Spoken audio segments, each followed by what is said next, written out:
Bismillahirrahmanirrahim. Assalamu alaikum to all of the students. Let's start the lecture with the name of Allah.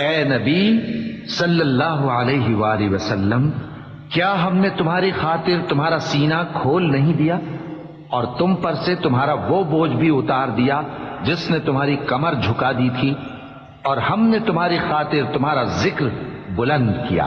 सो यकीनन मुश्किल के साथ आसानी भी है, बेशक मुश्किल के साथ आसानी भी है। सो जब तुम फारिग हुआ करो तो इबादत में मेहनत किया करो और अपने परवरदिगार की तरफ मुतवज्जे हो जाया करो।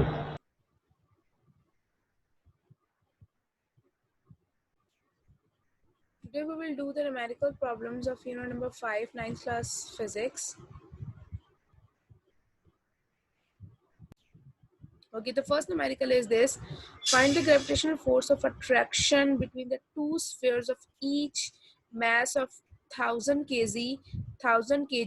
The distance between the centers of the sphere is 0.5 meter. देखिए numerical को जब आप सॉल्व करते हैं, फर्स्ट ऑफ ऑल आपको ये अंडरस्टैंड करना है what is given, what you have to prove. ठीक है, पहले तो आपको ये बताना चाहिए ना कि गिवन डेटा क्या है और आपने प्रूफ क्या करना है, और उसके बाद फिर आपको उसके अकॉर्डिंगली कि what is given, what you have to prove, उसके अकॉर्डिंगली आपको फार्मूला डिसाइड करना है कि which formula you have to use. ठीक है, अब find the gravitational force, it means कि एफ आपको फाइंड आउट करना है। ठीक है, अब the two spheres of each mass, अब दो स्फीयर्स हैं जिनका मैस, दोनों का मैस 1000 kg है, यानी अगर हम एक का मैस m1 लेते हैं, एक का m2 लेते हैं, तो दोनों का मैस आपके पास 1000 है, और उनके सेंटर्स के दरमियान का जो डिस्टेंस है d जो है वो 0.5 मीटर है। So what is the gravitational force? तो वेरी सिंपल, आपके पास ग्रेविटेशनल फोर्स आपने फाइंड आउट करनी है। Now look at the solution.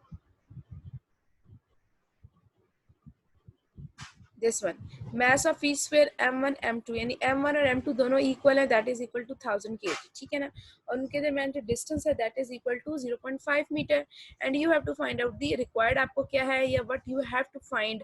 ठीक है, टू फाइंड भी आप लिख सकते हैं gravitational force between the sphere is f। Now from the law of gravitation, अब अल्टीमेटली जाहिर है ये तमाम डाटा जो आपके पास masses गिवन होते हैं और डिस्टेंस गिवन होता है, ये आपको किस फार्मूला में गिवन होते हैं? ग्रेविटेशनल फोर्स आपने फाइंड आउट करनी है, तो ग्रेविटेशनल फोर्स का फार्मूला यूज करेंगे, that is g m1 m2 by d square। m1 is given, m2 is given, d is given, g is not given, capital g।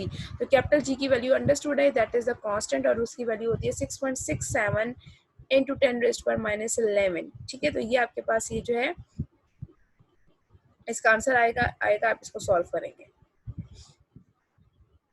Now same is the case with the numerical number 5.2. Okay, the next question is this.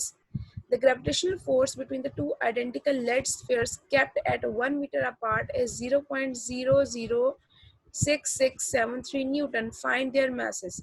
अब देखिए चीज वही है कि gravitational force, अब उन्हें कहा कि gravitational force between the two identical lead sphere, आपके पास दो लेड की स्फीयर्स हैं, या कह लो कि दो लेड बॉल्स हैं। ठीक है ना, और उनके दरमियान जो डिस्टेंस है d जो है वो 1 मीटर है, और फोर्स आपने क्या करनी है, फोर्स भी आपको गिवन है। अब आपने मैसेज, यानी फॉर्मूला आपके पास क्या होता था, F is equal to G m1 m2 by d square. आपको d भी गिवन है, फोर्स भी गिवन है, लेकिन अब आपने मैस फाइंड आउट करना है, और मैस के लिए कंडीशन उन्होंने बता दी कि दोनों के मैसेज सेम होंगे। ठीक है, अब देखिए, लुक एट द सॉल्यूशन। देखिए ग्रेविटेशनल फोर्स आपने लिख ली, ग्रेविटेशनल फोर्स यानी गिवन डाटा में आपने लिख लिया, gravitational force is this, distance आपके पास है 1 मीटर जो कि r है या d है, जो भी आप कहना चाह रहे हो, ठीक है, दोनों के दरमियान distance. Gravitational constant capital G की वैल्यू ये है। मैस ऑफ ईच स्फीयर, यानी दोनों स्फीयर्स का मैस यानी m1 और m2 आपने क्या करना है, फाइंड आउट करना है। और लिखा हुआ है m1 is equal to m2, यानी दोनों का मैस जो है वो सेम है, ठीक है। तो using the formula F is equal to G m1 m2 by r square.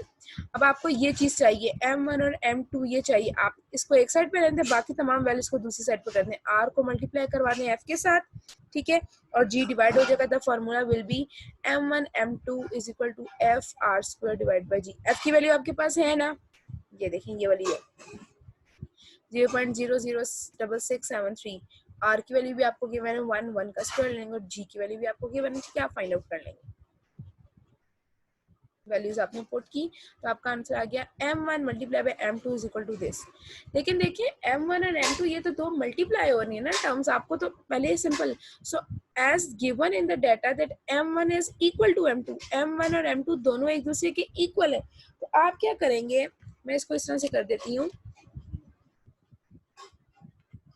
देखिए m1 मल्टीप्लाई बाय m2 है ना। अब मैंने कहा कि m1 का मैस फॉर एग्जांपल अगर 100 kg है तो m2 भी 100 kg है, तो m1 और m2 दोनों सेम है, तो मैं क्या करूंगी, m2 की जगह भी m1 लगा दूंगी, m1 मल्टीप्लाई बाय m1, क्योंकि m2 जो है वो m1 की इक्वल और m1 जो है वो m2 के इक्वल है। तो अब क्या हो गया, m1 मल्टीप्लाई बाय m1, तो ये क्या बन जाएगा m1 स्क्वायर, m1 स्क्वायर। तो इस तरह से ये आपके पास जो है ना इसका सोल्यूशन आएगा। अब m1 स्क्वायर आ गया, ठीक है, ये देखें दिस वन m1 स्क्वायर, यानी अब स्क्वायर को आप रिमूव करवाने के लिए क्या करेंगे, taking square root on both side. जब दोनों साइड्स पे स्क्वायर रूट लेंगे तो m1 आपके पास आ जाएगा m1 is equal to 1 into 10 raise to power 4 kg, ठीक है, यानी आपके पास 10,000 तकरीबन बन जाता है ये। और m2 भी उतना ही आएगा because we have it is given that both masses are equal, so m1 भी 1 into 10 raised to power 4 kg होगा और m2 भी 1 into 10 raised to power 4 kg होगा, right?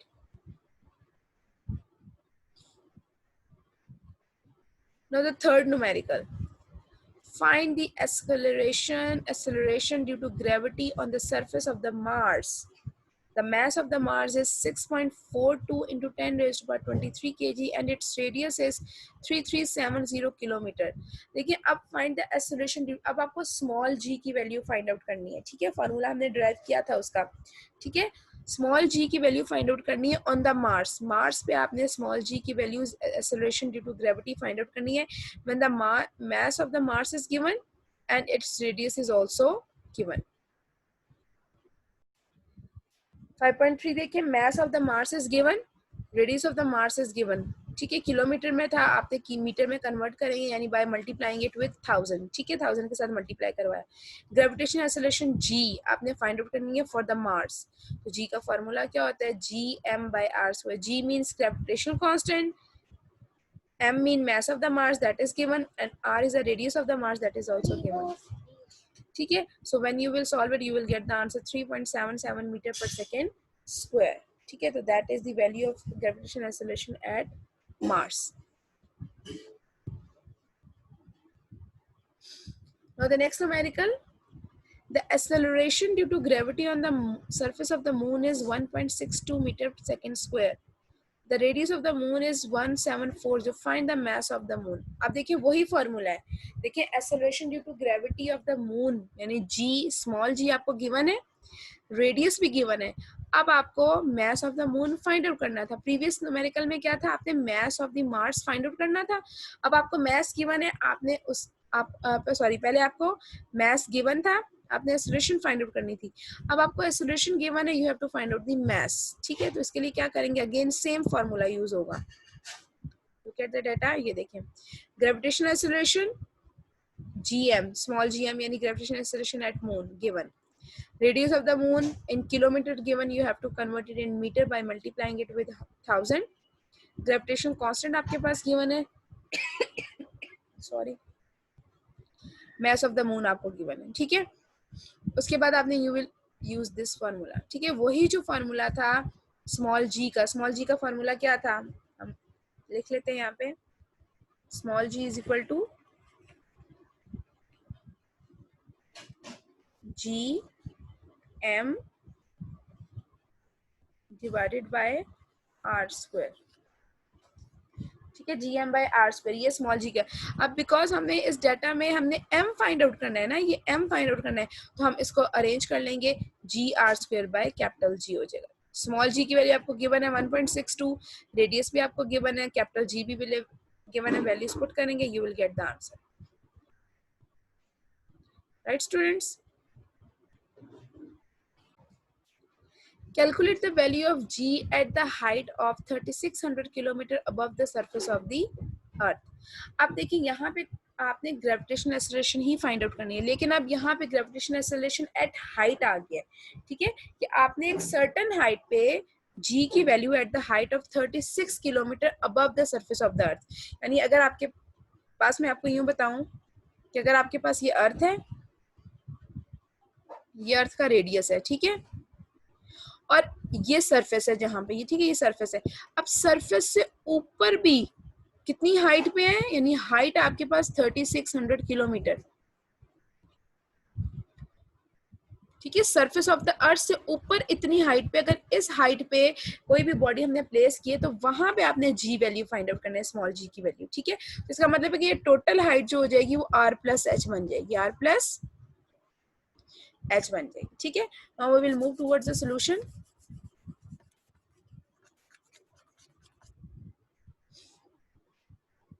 ठीक है, देखें, height above the surface of the earth, आपके पास सरफेस ऑफ द अर्थ से ऊपर हाइट इतनी है, उसको आपने मीटर में कन्वर्ट किया। ग्रेविटेशनल एक्सेलरेशन भी गिवन है, मास ऑफ द अर्थ भी गिवन है। फार्मूला हमें पता था कि स्मॉल जी का फार्मूला है G M over R square, लेकिन देखिए अब यहाँ पे रेडियस नहीं है, रेडियस के साथ एक और हाइट भी है, तो हम टोटल हाइट कर देंगे ना कि उस बॉडी सरफेस सेंटर से लेकर उस बॉडी तक की टोटल हाइट कितनी है, तो वो आर प्लस एच बन जाएगी, R plus H whole square. और ये जरूरी नहीं है कि आपको रेडियस गिवन होगा, रेडियस की वैल्यू आपको पता होनी चाहिए, G M R plus H whole square.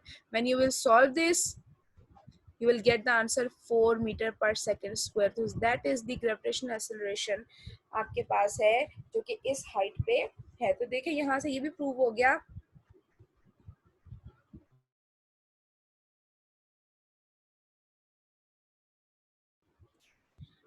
कि आपके पास जैसे जैसे हम हाइट इंक्रीज करते हैं, देखिए सरफेस पे आपके पास उसकी हाइट 9.8 होती है ग्रेविटेशनल एक्सेलरेशन। अब जैसा हम ऊपर ले गए, हम फर्दर हमने हाइट कवर की 3.6 इंटू 10⁻⁶ हाइट फर्दर कवर की, तो देखें जी की वैल्यू क्या होगी, है डिक्रीज होगी। तो यही variation of G with respect to height जो है, ये भी हमारे पास यहाँ से प्रूव हो गया। ठीक है बेटा, now if you have any problem regarding these numericals, kindly you can ask the question. Okay, then thank you so much. Have a nice day. Allah Hafiz to all of you.